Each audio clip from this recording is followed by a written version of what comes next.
Now that the summer transfer window is shut, I thought we'd have another look into each Championship club's current squad value. Looking into some of these figures, I think it really paints the picture of how much of a financial disparity there is between the clubs at the top and bottom of the Championship. Now, all the figures that we're going to use for today's video are from Transfermarkt, and these squad values do involve the overall value of loanees that you have at your club. So loanees that you've currently got in your side will bump up these overall figures. But if you do go to enjoy, make sure to leave a like. And without any further ado, let's jump in. Starting out at the bottom of the Championship, it's Rotherham United, who only have a squad value of 14 million according to Transfermarkt. Their most valuable player, according to the website, is goalkeeper Victor Johansson. I think when we get into some of the figures higher up the league table, you really see what Rotherham are up against based on what their squad's currently valued at and the other teams in the Championship. It's absolutely crazy. Slightly higher than Rotherham, it's Plymouth Argyle with a squad value of 16 million. Once again, really small figures, especially when we're going to get into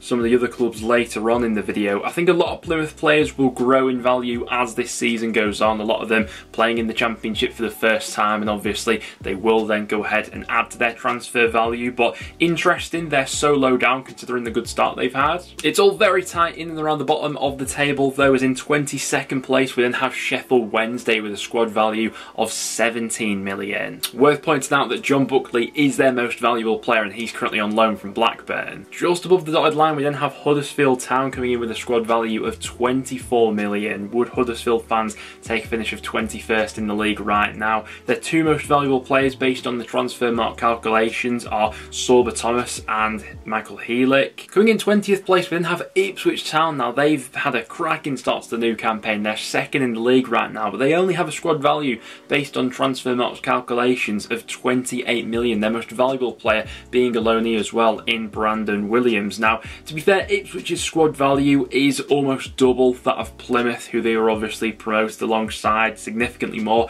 than Sheffield Wednesday as well. However, saying that, it's still significantly less than a lot of the other sides yet to come, and they've been obviously kicking it with them at the top of the league so far. In 19th place it's also Bristol City, also coming in with a squad value of 28 million. Bristol City did sell their most valuable asset this summer in Alex Scott, maybe got a little bit more money to play with in January and next summer because of that sale, but as a result of that their squad value has taken quite a hit. In 18th place we've got QPR coming in with an overall squad value of 32 million. What I'm quite interested in is how much this ranking table of squad values will stack up with the actual league table come the end of the season, and who ends up being the biggest overachievers and the biggest underachievers. QPR coming in with a value of 32 million. Their biggest asset as things stand is Ilias Chair, who's valued in and around that 10 million mark. We are starting to get into some of the bigger figures in this video now, into Millwall, whose squad's valued at 36 million. They're in 17th place. To be honest, I thought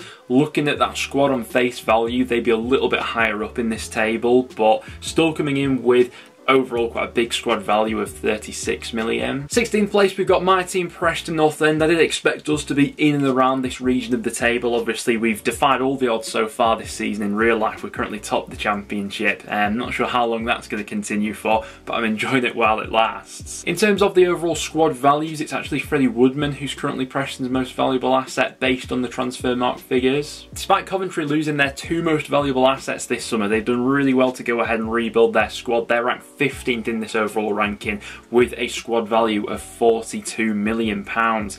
Based off the Transfermarkt figures, it's Van Ujic and Haji Wright who are Coventry's two most valuable players as things stand. Stoke City had a huge makeover of their squad this summer, and they're slightly ahead of Coventry in this overall value ranking, with their squad coming in at 43 million. Their two most valuable players according to Transfermarkt being Ben Wilmot and Walter Berger, who obviously came in this summer. Will be interesting to see who finishes higher out of those two sides come the end of the season. I think most people would tip Coventry, despite their squad being valued at 1 million less. Blackburn Rovers, despite losing their most valuable asset this summer in Ben Brereton Diaz, they do boast a good overall squad value of 45 million. The thing that really boosts Blackburn up is the fact that they do have a lot of good upcoming youngsters, and obviously, generally speaking, the younger you are and when you have that much potential, you're always going to be given a high transfer valuation, and For Blackburn, that's serving them quite well at the moment in this regard. The Birmingham squad really has come on leaps and bounds over the summer, and they're slap bang in the middle of this ranking now with an overall squad value of 46 million. Really impressive window. I think it speaks to the success they had during this window when 6 of their 7 most valuable players, based on the transfer mock figures, were signings that they made during the summer, and the fact that they managed to rework all of their squad from back to front whilst also flipping a profit in the transfer market as well. Yeah, great work by Birmingham. They're 12th on this list. Now this one did catch me off guard a little bit because Cardiff are all the way up in 11th in this ranking with an overall squad value of 47 million based on the current transfer market figures. Will be interesting to see if Cardiff are anywhere near this finish come the end of the season, but to be fair to them, despite the fact they were under a transfer embargo in the summer, they actually ended up having really quite a productive summer of business. The deals they got done both on free transfers and loan deals, all of that added together has boosted their overall squad value to 47 million, which is huge considering the circumstances. Middlesbrough did lose a fair bit of squad value this summer, especially with the departure of Chuba Akpom. Despite all that, they're still ranked in the top 10 with an overall value of 50 million, which is pretty hefty, especially when we look at some of those other clubs down there in the bottom 3 and what their squads are valued at. Now, that's exactly where Middlesbrough are in real life right now, in the bottom 3. It's not been a great start to the season. Despite that, there is still some untapped talent there for this Middlesbrough side to improve. I don't think they've been as bad as maybe the points on the board would suggest. It is worth pointing out that based on the transfer market figures, their 2 most valuable players are both on loan at the club in Lewis O'Brien and Sam Greenwood, but nevertheless a squad value of 50 mil, which is pretty impressive. We're getting into some big figures now. Coming in 9th place, we have Sunderland with an overall squad value of £53 million. A lot of young potential in that Sunderland squad right now, and if they were to sell all of their talents, based on exactly their squad value, Transfermarkt says they get £53 million back in return.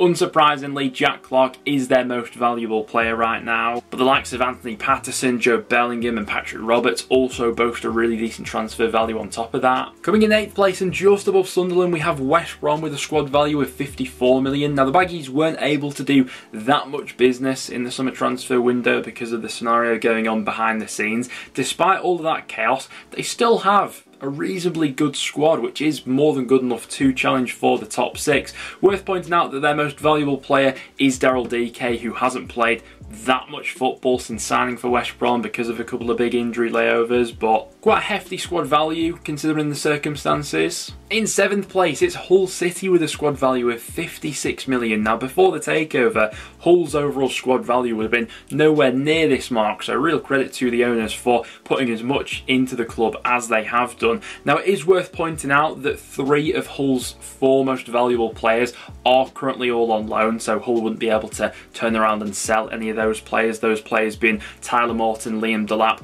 and Ruben Vinagre. But despite all of that, it is still a very talented squad with quite a bit of young talent in there at the moment, and it does boast a really good transfer value. Making it into the top 6, it's Swansea City with a squad value of 56 million. It was slightly higher based in the sort of decimals than Hull, so I've gone ahead and put them 1 place higher, but marginally so. What Swansea have in their advantage is quite a lot of young talents, either players who are on the books of Swansea or players who are currently on loan. Charlie Patino, for example, being their 2nd most valuable player based on the transfer market figures, but the likes of Matt Grimes, Nathan Wood, Jerry Yates, Ben Cabango, all bumping up that squad value to around and about this point where Swansea are in the table. In 5th place, we then have Watford. Now from this point onwards, you will notice a little bit of an emerging pattern from all the clubs that from this point upwards, they are all clubs currently receiving parachute payments. As a result of that, they're able to keep on bigger squads with more talent in them, which ultimately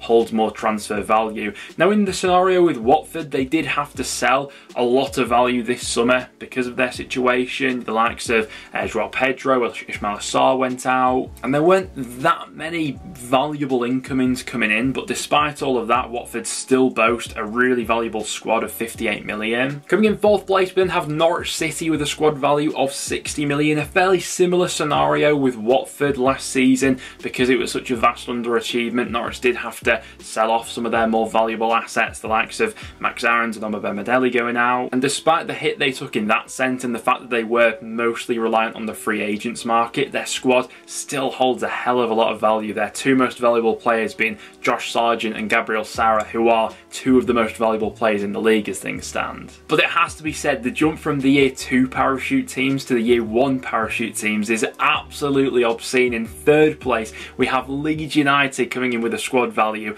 of 180 million, and suddenly you start to notice just how much of a disparity there is, especially between those clubs coming up from League One and those sides coming down from the Premier League. It's also worth pointing out that in this overall squad value for Leeds, it doesn't incorporate the values of the players that Leeds currently have out on loan who have either gone elsewhere in Europe or back to the Premier League, and those players will return a healthy amount in terms of this overall value. Despite some of the players that Leeds lost this summer, there's no doubt they still have one of the most talented squads in the Championship, with a lot of young, exciting talent still in there, and that's backed up by this crazy squad value. It gets even crazier when we get into Southampton's numbers, because their squad's valued at 202 million and they're not even the top spot on this ranking. Will probably come as no surprise to learn that Kyle Walker-Peters is their most valuable player, along with Taylor Harwood-Bellis, who's currently on loan at the club. Amazing job they did in the end, I think, to keep hold of Kyle Walker-Peters. Definitely a Premier League quality player from what I've seen of him. But to put this sort of figure into context, if you were to have a squad valued at 200 million, let's say for argument's sake you have 25 players who make up that squad, that's an average value per player of £8 million, which, I mean, compared to the rest of the Championship is just absolutely crazy. But coming in top spot, of course, it's Leicester City with a squad value of 217 million, which blows a lot of the competition out the water, apart from really the other year 1 parachute teams. I think this ultimately is why Leicester are the overwhelming favourites to win the Championship this season, because they do have that much quality. It's backed up by the numbers, and even that's with Leicester selling off a lot of talent this summer. You know, they sold their most valuable assets, you know, in a lot of circumstances, with, you know, Maddison and Barnes leaving. Despite all of that, they did pour quite a bit of money back into that squad this summer. It's shown here by the numbers. Leicester's squad is over 15 times more valuable than what the Rotherham squad is, which is crazy. But guys, there we have it. That will wrap it up for today's video. Were there any shocks in there for you personally? Let me know down below. Do you think your squad should be valued higher or lower than it is by Transfermarkt? Do get your thoughts in the comment. Apart from that though, guys, that will now wrap it up for today's video. If you did go on to enjoy, make sure to leave a like, and I'll see you all in the next one.